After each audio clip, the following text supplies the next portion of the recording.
The metallic voice of the auctioneer echoed through the enormous salvage bay of Station Kepler 7. The sound bounced off the walls and ceiling, making everything feel even more empty than it already was. Hundreds of ships sat in neat rows, waiting to be sold. Most of them were damaged. Some were old. A few were just outdated models that nobody wanted anymore. Lot 47, the auctioneer announced, his tone already sounding tired.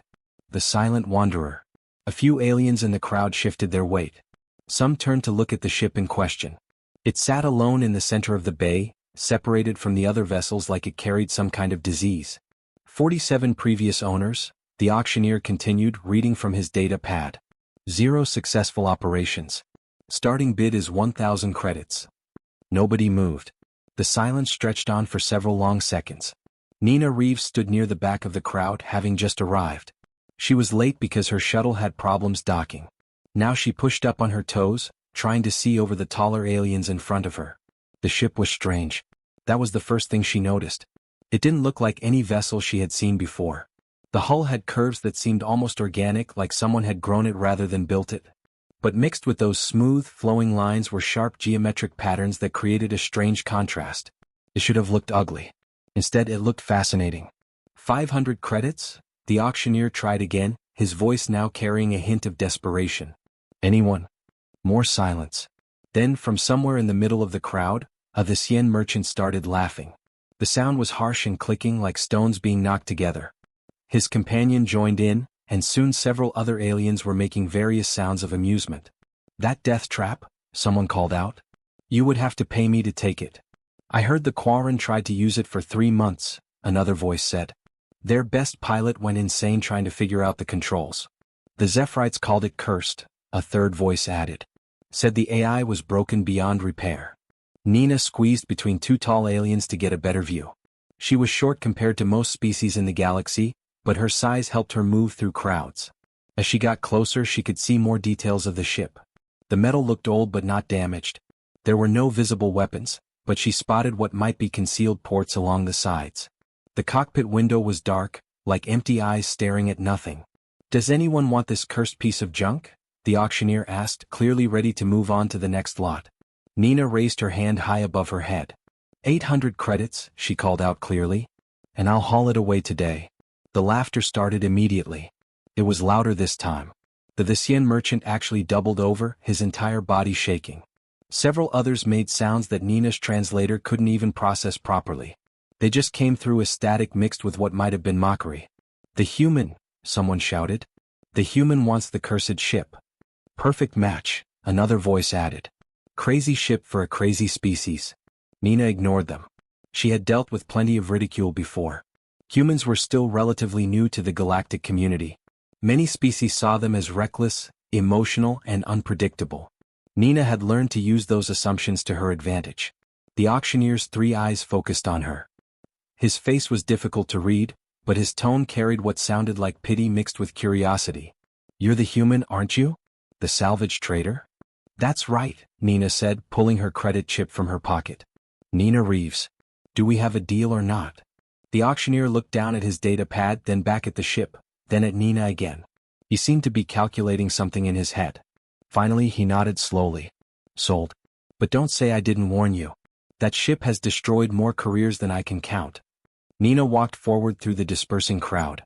Most of the aliens were still chuckling as they moved toward other lots. A few gave her sympathetic looks. One elderly Zephyrite even patted her shoulder gently as he passed. Poor human, he said softly. At least it was cheap. Nina's business partner, Gary Walsh, appeared at her elbow. He was breathing hard like he had been running. His face was red and sweat dripped down his forehead. Please tell me you didn't just buy lot 47, Gary said, staring at her with wide eyes. I bought lot 47, Nina confirmed, handing her credit chip to the auctioneer's assistant. Nina, that ship is famous. Famous for being terrible. I was talking to some traders while you were late and they all have stories. The ship doesn't respond properly. The controls are backwards or random or something. The AI doesn't make sense. People have tried everything. Good, Nina said simply. Good? Gary repeated, his voice rising. How is that good? Nina walked toward the silent wanderer, her boots clanging on the metal floor of the salvage bay. Gary followed, still protesting, but she barely heard him anymore. She was focused on the ship. Up close it was even more impressive. The metal had a faint shimmer to it, like it was reflecting light that wasn't there. The patterns carved into the hull were incredibly detailed, showing symbols and shapes she didn't recognize. Because, Nina finally answered, reaching out to touch the hull, if everyone else failed they were probably doing something wrong. And if they were doing it wrong, then there must be a right way to do it. A way nobody has tried yet. That's insane logic, Gary muttered. Maybe, Nina admitted. But I didn't pay 800 credits for scrap metal. I paid it for potential. The hull was warm under her hand. That was strange. Ships in salvage bays were usually cold. The metal should have been room temperature at best. But this felt warm, almost alive. Nina pressed her palm flat against the surface and felt the faintest vibration, like a heartbeat. You feel that? She asked Gary. He touched the hull reluctantly. His face scrunched up in confusion. Feel what? Never mind, Nina said quietly. But she smiled. The other aliens hadn't felt it. Gary couldn't feel it either. But she could. Whatever this ship was, whatever made it special, it was responding to her somehow. The galaxy thought she had wasted her money on junk. Nina thought she might have just found buried treasure. Nina stood in the cargo bay of her main station, watching as Gary and 2 other crew members examined the silent wanderer. They had brought scanning equipment, diagnostic tools, and various instruments that beeped and flashed with colored lights. Gary kept shaking his head, looking more confused with each passing minute. This doesn't make any sense, he said for the 10th time that hour. The power routing is completely backwards. The navigation system connects to life support. The weapons array, if it even has one, seems to be linked to the waste recycling. Nothing follows standard protocols. Maybe it's not supposed to, Nina suggested, running her hand along the hull again. She still felt that faint warmth, that subtle vibration. Nobody else seemed to notice it. Then what is it supposed to do? Gary asked, frustration clear in his voice. Look, Nina, I get that you like challenges. But this isn't a challenge. This is a mistake wrapped in metal. We should strip it for parts while we can still recover most of your investment. Nina shook her head firmly. No. Give me some time with it first. Time to do what exactly? To understand it, Nina said simply. Gary threw his hands up in defeat. Fine. But when you change your mind, I'll have buyers lined up. The hull material alone is worth at least 400 credits. Nina waited until the crew left before approaching the ship's entrance ramp. It had taken them 2 hours just to figure out how to open it. The controls were in a language nobody recognized, and the access panel responded to touch in ways that seemed random. But Nina had noticed something. When she touched it calmly, thinking about wanting to enter, the panel glowed warm. When Gary touched it with frustration, it stayed cold and dark. She placed her palm on the panel now and thought clearly about going inside. The panel glowed and the ramp lowered with a soft hiss. Nina smiled and climbed aboard. The interior was just as strange as the exterior. The cockpit had a seat, but it was surrounded by panels that seemed to flow into each other. There were no clear buttons or switches. Instead, there were smooth surfaces with faint symbols that appeared and disappeared. Some glowed softly. Others remained dark. Hello? Nina called out. Is anyone here? Any AI active? Silence filled the ship for a moment. Then a voice spoke. It was soft and seemed to come from everywhere at once.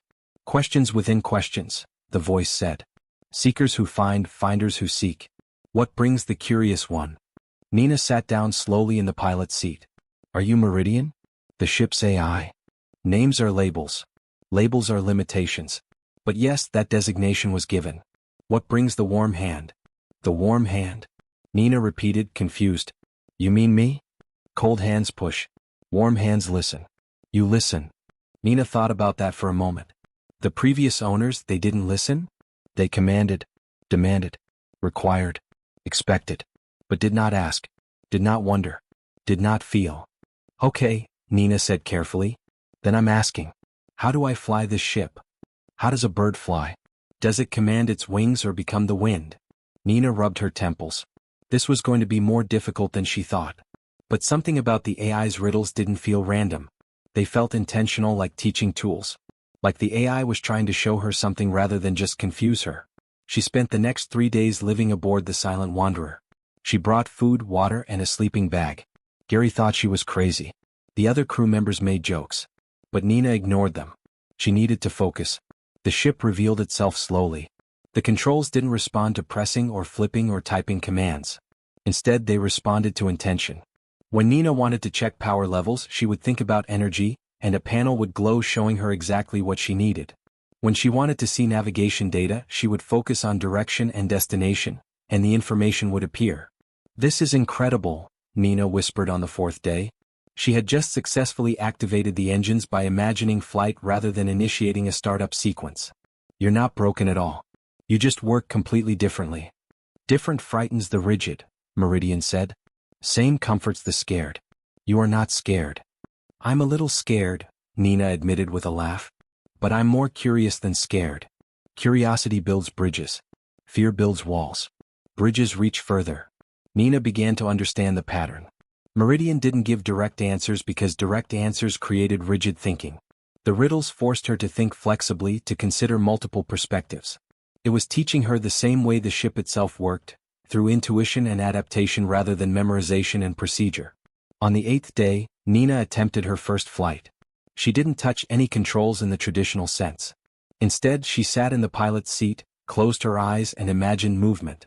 She pictured the ship lifting gently from the cargo bay floor, rotating slowly and floating toward the exit. The ship moved. Nina's eyes snapped open. Through the cockpit window, she could see the cargo bay moving below her. The ship was actually flying. No thrust controls. No navigation inputs. Just her intention and the ship's response. "We're flying," she whispered. "We are becoming," Meridian corrected gently. "Flight is merely expression." Over the following weeks, Nina and Meridian developed something beyond a typical pilot and ship relationship. It felt more like a dance partnership. Nina would think about a maneuver, and the ship would begin it before she finished the thought. The ship would send subtle feedback through vibrations and temperature changes, communicating conditions and suggestions. Gary watched from the station as Nina performed maneuvers that should have been impossible. She flew through obstacle courses designed for advanced pilots, weaving between barriers with centimeters to spare. She completed docking procedures that normally took 5 minutes in under 30 seconds. And she did it all with her hands barely touching any controls. "How are you doing that?" Gary asked one evening when Nina returned to the station for supplies. "I'm not doing it," Nina explained. "We're doing it together. I provide the intent, the creativity, the adaptability. Meridian provides the capability, the knowledge, the execution. We meet in the middle." "That sounds like something from a philosophy class, not a flight manual." Nina grinned. "Maybe that's exactly the point. Maybe the species that built this ship understood something that others forgot. Flying isn't about controlling a machine. It's about partnering with it." "The species that built it are extinct," Gary pointed out. "Maybe," Nina said quietly, looking back at the silent wanderer through the station window. "Or maybe they just evolved beyond needing physical forms. Either way, they left something beautiful behind. Something that works perfectly for someone willing to listen instead of command." The ship's lights pulsed gently in what Nina had learned was Meridian's way of expressing contentment. She smiled. The galaxy thought she had bought useless junk. But she had actually found something priceless, a ship that didn't need a master. It needed a friend. The contract appeared on Nina's data pad during breakfast. Gary nearly choked on his coffee when he saw the payment amount. 50,000 credits, he sputtered. For a single cargo run? Nina scrolled through the details carefully. "It's the Shattered Belt route. Medical supplies to the colony on Deneb 4. They're running low on critical medications." "The Shattered Belt," Gary repeated slowly. "Nina, that's suicide. Automated ships with the best navigation computers can't make it through. The asteroid movements are too unpredictable. 3 ships were destroyed there just last month." "Which is exactly why they're paying 50,000 credits," Nina said calmly. She continued reading. "They've been trying to get supplies through for 6 weeks. Every automated system fails. They need a human pilot." "They need a crazy human pilot," Gary corrected. "Please tell me you're not actually considering this." Nina looked up at him and smiled. "I already accepted the contract." Gary buried his face in his hands. "Of course you did." 2 days later, Nina guided the silent wanderer toward the edge of the Shattered Belt. The asteroid field stretched before them like a massive wall of spinning rock and ice. Chunks of debris ranged from pebble-sized fragments to mountains floating in the void. The entire field rotated in chaotic patterns, creating a constantly shifting maze that changed every second. "All vessels are advised to avoid the Shattered Belt," the automated warning broadcast. "Current navigation success rate is 0%. Repeat, 0%. Well, that's encouraging, Nina muttered. She took a deep breath and placed her hands lightly on the control surfaces. What do you think, Meridian? Can we do this? Questions seek answers. Answers seek questions. Can we or will we? Nina laughed despite her nervousness. Will we do this? The dance requires dancers. We are ready. Nina closed her eyes for a moment, centering herself. She had learned over the past month that flying with Meridian required a clear mind and total trust. She couldn't second-guess. She couldn't hesitate. She had to feel and respond. Okay, she whispered. Let's dance.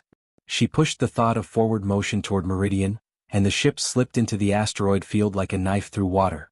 Immediately the chaos surrounded them. Rocks the size of buildings spun past on all sides. Smaller debris pinged off the shields. The entire field seemed alive, moving in ways that defied prediction. Nina didn't try to predict. Instead she felt. When an asteroid approached from the left, she sensed it before seeing it and thought about moving right. Meridian responded instantly, sliding through a gap that appeared and disappeared in seconds. When three rocks converged ahead, Nina imagined flowing like water around them, and the ship curved gracefully through the impossible space between.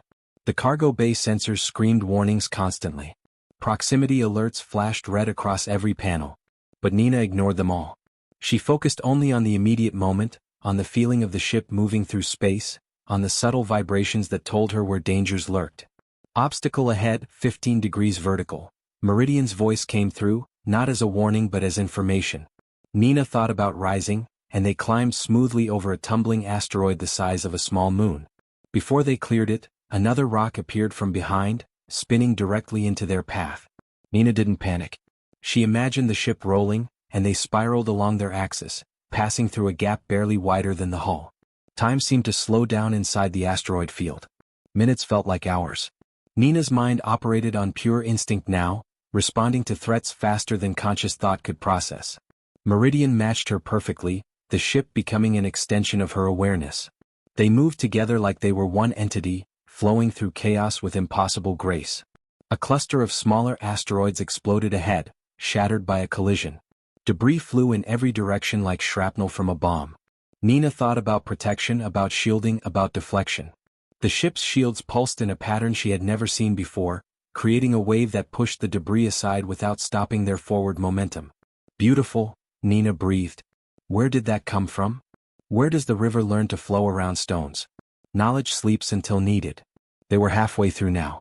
Nina could see the far side of the belt in the distance, a clear space where stars shone without obstruction. But the second half was worse than the first. The asteroids were smaller here, more numerous, moving faster. It was like flying through a storm of bullets. Nina stopped thinking in words entirely. She became pure reaction, pure feeling. Meridian responded to impulses she didn't even know she was sending. They wove left, then right, then up, then down in a pattern that would have made any observer dizzy.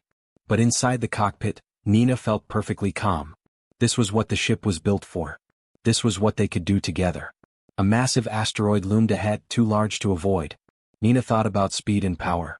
Meridian's engines flared, and they shot forward with acceleration that pressed Nina back into her seat.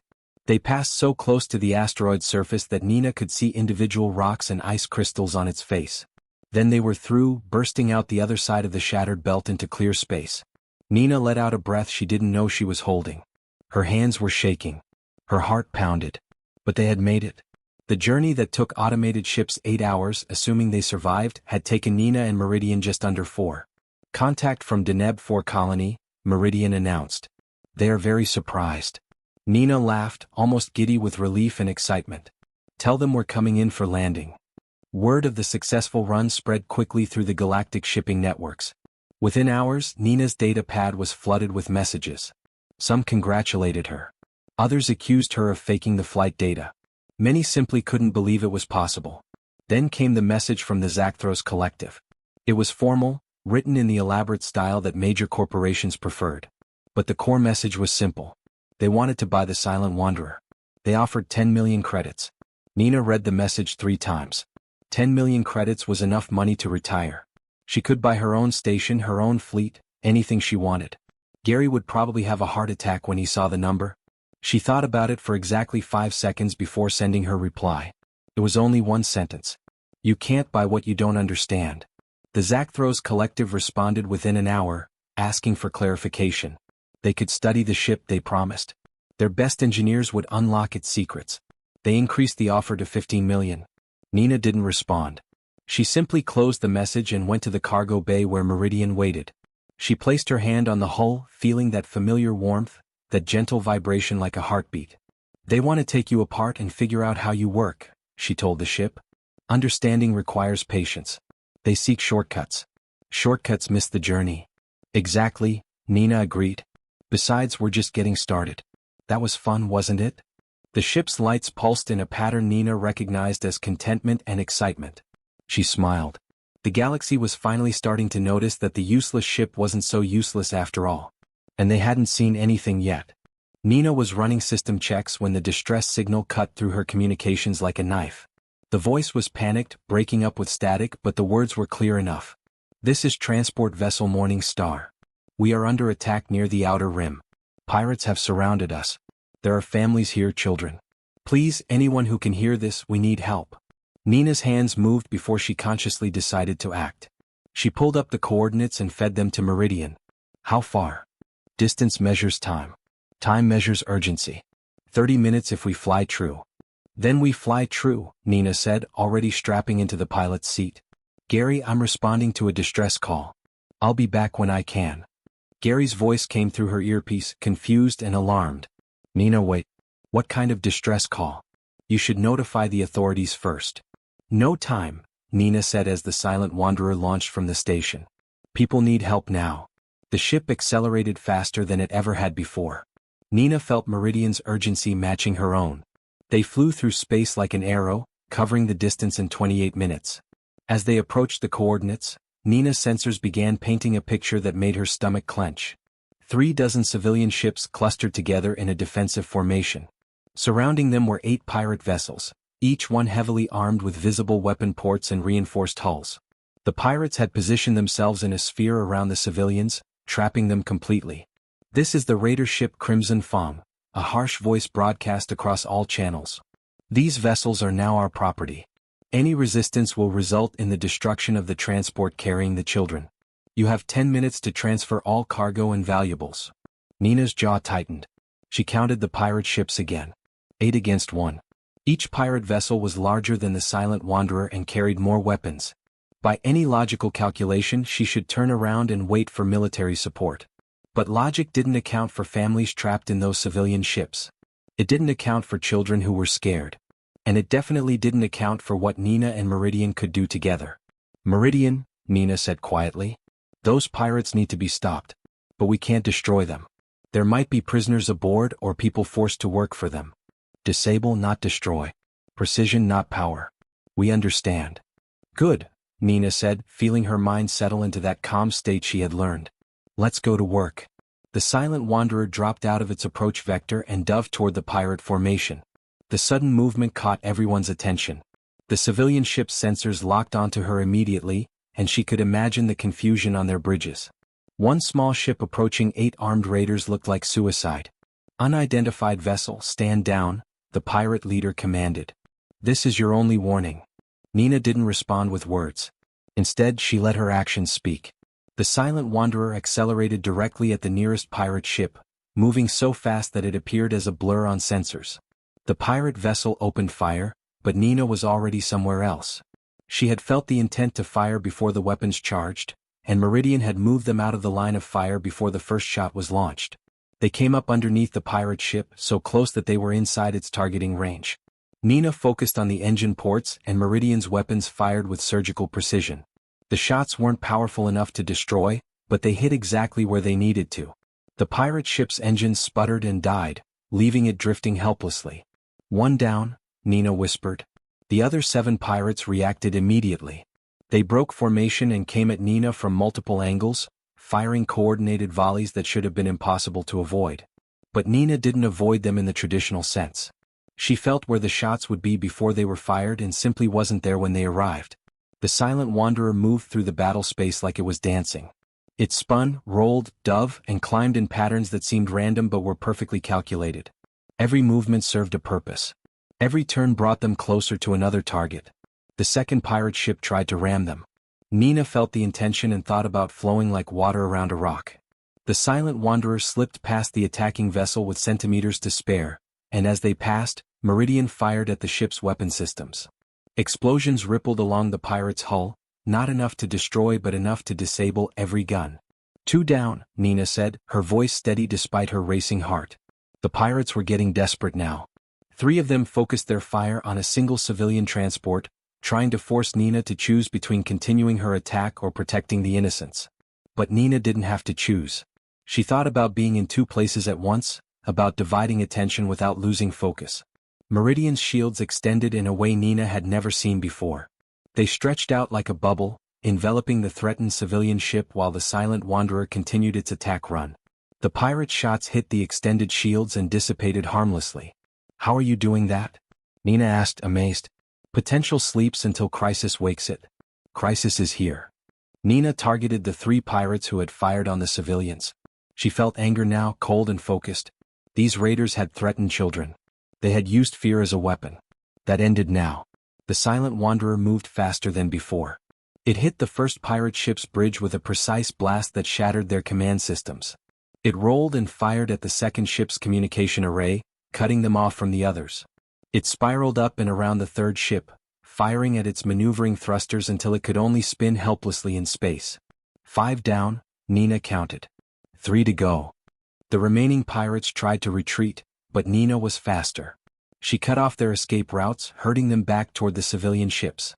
Meridian fired warning shots that came so close to the pirate hulls that the raiders could probably feel the heat through their shields. "This is your chance," Nina broadcast on all channels. "Power down your weapons and engines. Surrender peacefully. Or I can disable them for you and that will hurt a lot more." There was a long pause. Then one by one the 3 remaining pirate ships went dark. Their weapons powered down. Their engines shut off. They drifted in space, defeated. Nina let out a long breath. Her hands were shaking again. The entire battle had lasted less than 10 minutes, but it felt like hours.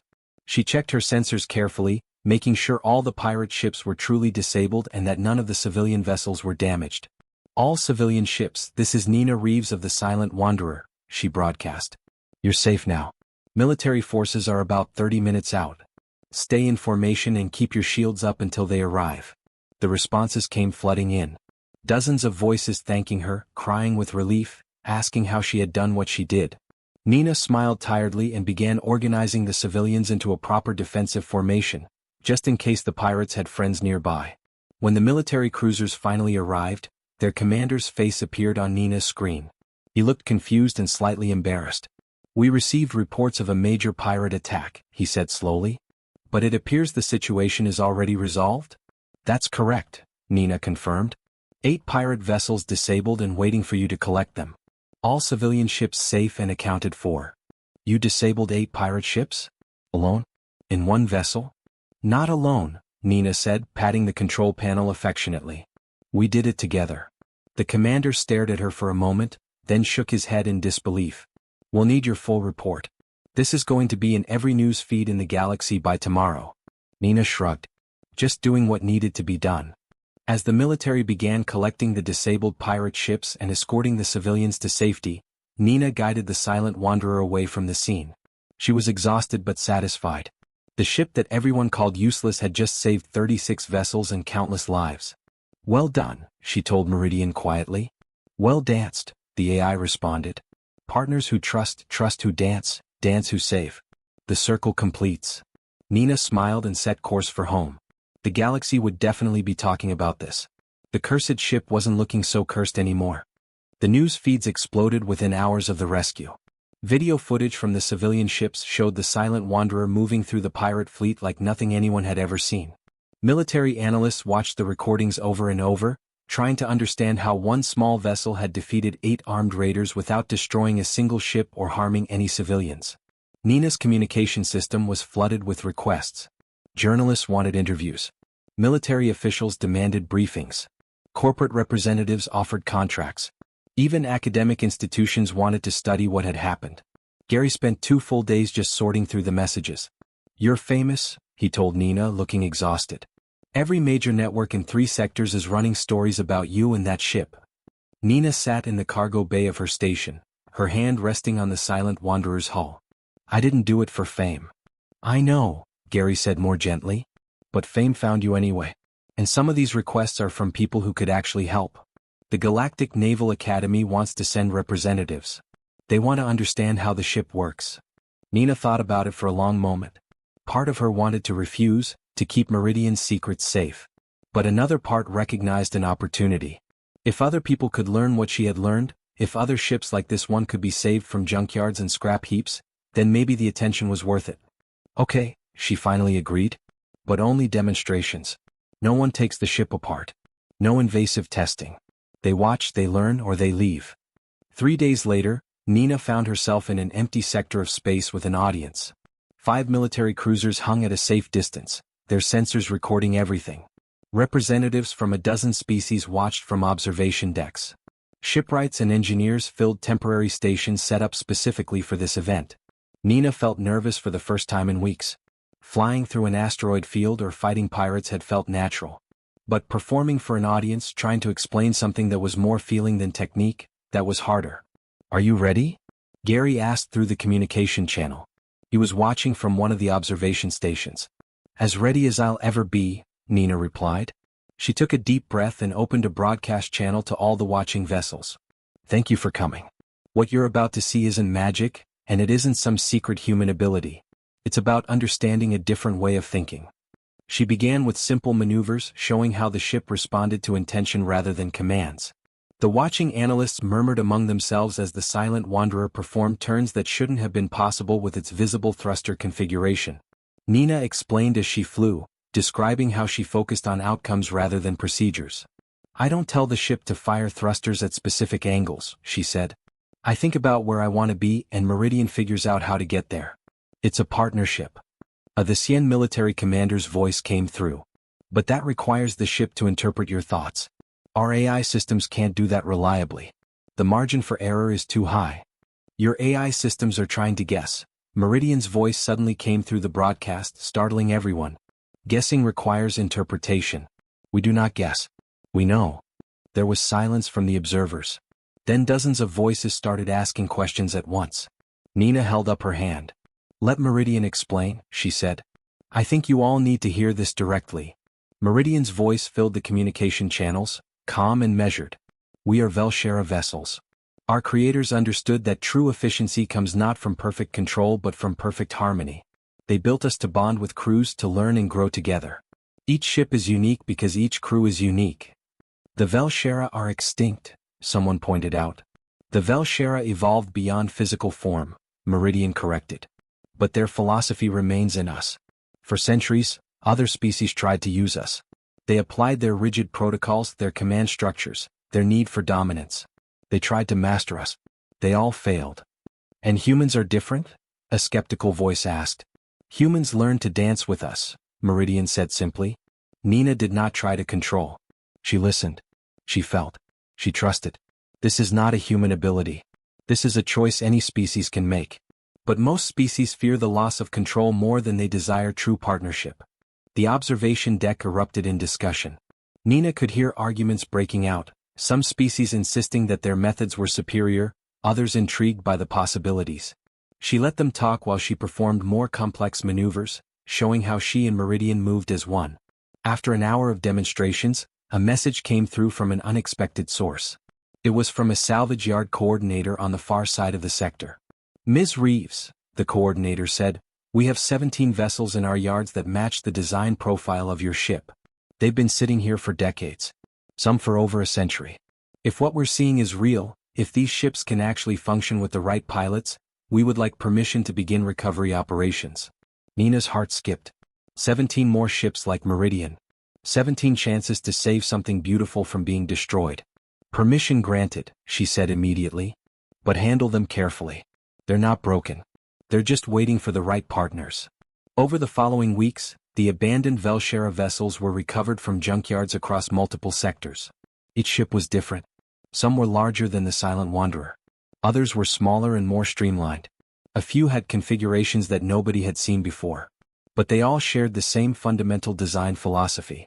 Human pilots volunteered to bond with the recovered ships. Not all of them succeeded. Some humans were too rigid in their thinking, too accustomed to traditional controls. But others found the same connection Nina had. They learned to listen, to feel, to dance. Each successful pairing was unique, reflecting the personalities and approaches of both pilot and ship. The Galactic Naval Academy offered Nina a position as commander of a new fleet division. They wanted her to lead the Velshera vessels and their human pilots. The pay was extraordinary. The prestige was significant. It was everything a salvage trader could dream of. Nina declined without hesitation. "I'm not a military commander," she told the admiral who made the offer. "And these ships aren't weapons. They're partners. Putting them in a traditional command structure would ruin everything that makes them special." "Then what do you suggest?" the admiral asked. "Let me train people," Nina said. "Not in military academies or corporate programs. Just small groups, personal instruction. Teach them the philosophy, not the procedures. Show them how to stop trying to control everything and start listening instead." The admiral looked disappointed but nodded. "We'll arrange facilities for your training program." Nina shook her head. "No facilities. No official programs. Just me, my ship, and anyone willing to learn. Keep it simple. Keep it real." And so Nina became a teacher, though not in any traditional sense. She would meet with pilots who wanted to bond with Velshera vessels. She would take them aboard the Silent Wanderer and show them what partnership truly meant. Some learned quickly. Others took months. A few never quite got it. But those who succeeded found something more valuable than any career advancement or military rank. Gary watched one day as Nina prepared to depart with Meridian for another training mission. "You know, you could be running a fleet by now," he said. "You could be rich, powerful, famous." Nina smiled and patted the Silent Wanderer's hull. "I am rich. I have a partner who understands me. I have a purpose that matters. And I get to fly every day. What more could I want?" "Fair point," Gary admitted. As Nina guided the Silent Wanderer out of the station, she thought about how far they had come. The ship that everyone mocked, that sold for 800 credits because nobody wanted it, was now a symbol across the galaxy. Other species were beginning to question their rigid approaches to technology. Engineers were designing new systems that valued intuition alongside logic. And somewhere in the vast darkness of space, the evolved Velshera probably watched with satisfaction. "Where to next?" Meridian asked. "There's a pilot on Station Vega 9 who requested training," Nina said. "She's been trying to bond with one of the recovered vessels for 3 weeks with no success. I think she might just need someone to show her it's okay to let go of control." "Letting go is holding on," Meridian observed. "Another student, another dance." Nina smiled as they accelerated into the starfield. The Silent Wanderer moved through space with its characteristic grace, no longer the cursed ship or the useless vessel. It was simply what it had always been, a masterpiece waiting for someone who understood that the most valuable things in the universe are often the ones that everyone else throws away. You just have to be willing to see them differently.